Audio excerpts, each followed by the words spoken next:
Maître Willy Wenga, bonjour. Vous êtes avocat après la cour d'appel de Kinshasa-Gombe. Une question fait la une de l'actualité au Lualaba, je cite, le remaniement du gouvernement provincial pour son meilleur fonctionnement. Pouvons-nous lire? Pour commencer, à la lumière de la loi, qu'en est-il? J'ai suivi comme tout le monde ce remaniement à travers la presse. Remanier un gouvernement national ou provincial n'est pas une mauvaise chose dès lors que le souci est de redynamiser l'équipe afin de répondre aux urgences ainsi qu'aux besoins du développement. La question de savoir qu'en est-il au juste à la lumière de la loi, il faut reconnaître que dans la Constitution que les lois de la République relatives à l'administration territoriale n'ont pas beaucoup dit du pouvoir du vice-gouverneur, encore que lorsque celui-ci fait l'intérim d'un titulaire. Au regard du temps écoulé pendant cet intérim-là, tout porte à croire que c'est une partie de la vie de Lualaba qui est en jeu et que s'il faut améliorer la vie de Lualaba à travers ce genre de remaniement, le gouvernement central, à travers le vice-premier ministre de l'Intérieur, certainement doit l'avoir autorisé et quelque part, si c'est pour le bien-être de la population, tant mieux. Mais la loi ne dit pas grand-chose par rapport à ça. 18 mois, on le sait, le Lualaba évolue sans gouverneur titulaire. Son adjointe s'est référée à la lettre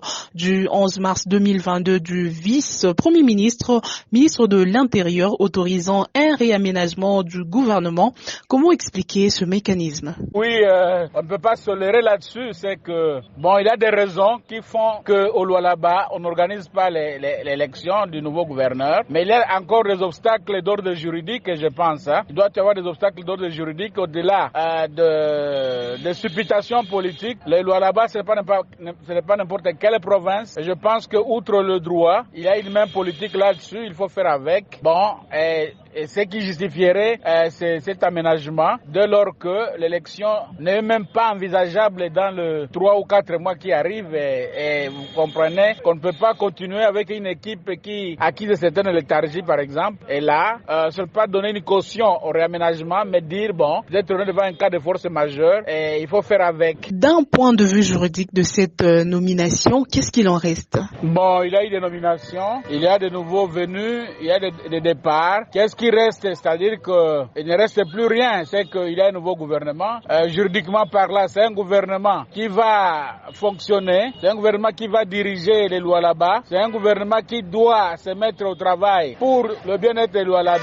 On n'a pas le choix. Juridiquement, ce qui reste, c'est attendre le dénouement du dossier du gouverneur titulaire et éventuellement l'organisation de l'élection. C'est ce qu'il faut souhaiter le plus tôt possible pour doter la vice-gouverneur de tout le pouvoir reconnu à un gouverneur titulaire. Parce qu'il faut reconnaître que nonobstant tout ce qui se passe, il y a certaines choses qu'elle ne veut pas faire parce que le pouvoir d'un vice-gouverneur, intérimaire soit-il, doit être à quelque niveau limité. 14 provinces sur les 26 ont observé le retour à l'ordre institutionnel à travers les élections. Au Lualaba, pas d'élection mais de réaménagement. La politique a-t-elle pris le dessus sur la loi? Où est passé l'état des droits? Il faut reconnaître que l'intérim au Lualaba a pris beaucoup de temps que prévu. Il y a beaucoup de choses au Lualaba. C'est que non seulement le gouverneur a été mis en accusation par l'Assemblée provinciale, mais aussi au niveau du pouvoir central, il n'est pas encore envisagé d'organiser l'élection d'un nouveau gouverneur. On ne sait pas pourquoi. Donc, au regard de 18 mois, c'est presque, on va vers 2 ans. Je pense qu'il est de bonnes, en tout cas, ce n'est pas mauvaise chose de demander que le gouvernement provincial soit remanié, mais beaucoup plus il faut encourager que les solutions plus efficaces soient envisagées par rapport au Lualaba. Ou soit on confirme